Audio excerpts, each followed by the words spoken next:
Today, we're going to be talking about an account that is very useful in retirement. The thing is, most people aren't even using it. The account I'm talking about is an HSA or health savings account.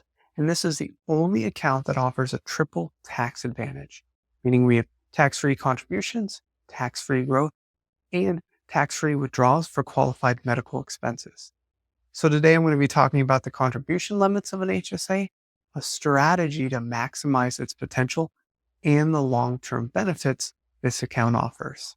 Stick around because the last benefit might surprise you. If I haven't met you yet, my name is Christian Klassen. I'm the co-owner of 402 Financial, and I created this channel to help retirees or near retirees make the most out of their retirement. If you like retirement-focused videos, consider subscribing so you don't miss the next one. Before we dive in, it's important to preface a few things.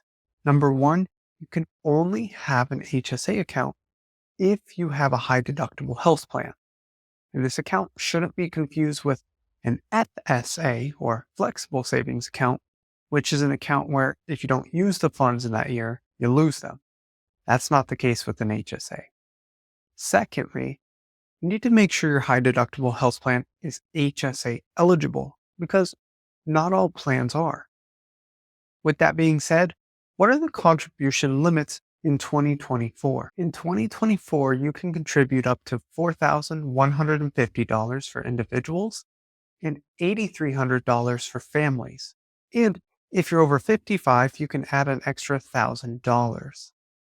It's important to note, every dollar you contribute to your HSA is tax deductible, meaning you can reduce your taxable income by up to $8,300 of income that you wouldn't pay taxes on if you're married and under 55. Now that we know how much we can really contribute, how do we really maximize this account to its full potential? I meet with a lot of people who've been contributing to their HSA for years, but they never looked at it as a long-term strategy. If we can make this one small tweak, you're going to see where the real magic happens with this account. Instead of using this account to pay current healthcare costs, pay out of pocket if you can afford to. Let your HSA grow because the longer you leave that money invested, the more it can grow over time, and compound growth can significantly increase that balance, especially because medical expenses are usually higher in retirement.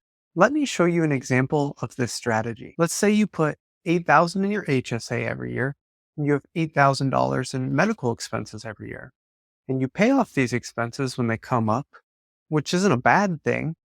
Most people think I have this $8,000. I'm going to pay for those medical expenses and have it be tax-free. Let's say this goes on for 15 years. You save $120K to pay for $120K of expenses. Not a bad idea, but what if we did this? Let's say the same situation, but we pay out of pocket for these yearly expenses using extra cash flow, and we allow the HSA to grow for the next 15 years.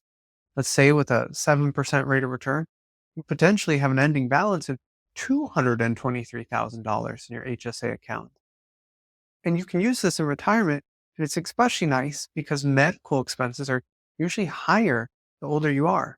And so this example shows us the many different benefits that can come with an HSA. It's important to note, what does an HSA cover? Healthcare expenses are one of the biggest concerns and the biggest benefit an HSA provides.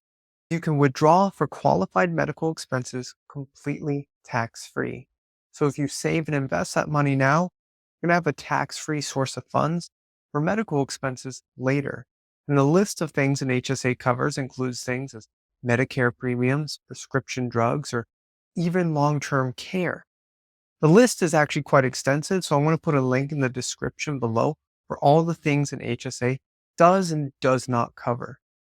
Another big benefit that comes with HSAs is reimbursing yourself for expenses later on, even years down the road, tax-free. So even if it's not the year you incurred the expense, just hold on to your medical receipts and you can use those funds later. Now, on to the last benefit about this account. I don't hear many people talk about this, and it's geared for healthy individuals who reach the age of 65 and don't end up using these funds. Normally, non-qualified HSA withdrawals are subject to income tax, and a 20% penalty. There are three exceptions to this: death, disability, and reaching 65 years of age. So for most people, 65 is the first chance to receive penalty-free withdrawals from an HSA for non-qualified expenses. And when you reach age 65, your HSA functions essentially like a traditional IRA. You'll pay ordinary income tax for non-qualified withdrawals, but you'll incur no penalty, and this retains the tax-free treatment on qualified expenses.